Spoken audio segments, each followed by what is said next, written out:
শুভ সকাল বন্ধুরা। এই যে আমার মেয়ে, শরীরটা ভালো নেই, তবুও ঘুম থেকে উঠে জেঠির সঙ্গে ফুল তুলতে গিয়েছিল।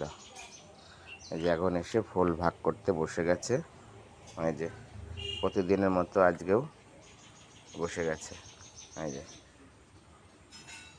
একটু বেলায় উঠলে ফুলটা কম পাওয়া যায়, কেননা খুব সকালে যারা আছে তারা ফুলগুলো তুলে নিয়ে যায়, আর শেষের দিকে একদম গাছের উপরের দিকে ফুলগুলো থাকে, তখন সেগুলো পাড়তে একটু অসুবিধা হয়। তাই আজকে ফুলটা অনেকটাই কম পেয়েছে।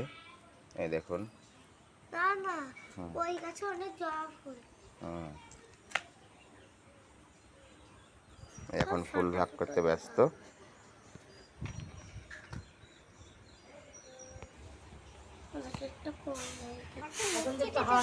কোনটা কার? তাহলে মেঝে সাদা ফুল দিয়ে দাও, এদিকে এখন দিয়ে দাও। হ্যাঁ হ্যাঁ, ওই প্যাকেট আছে দুটো প্যাকেটে ভরে দাও। কে? হ্যাঁ, ঠিক আছে।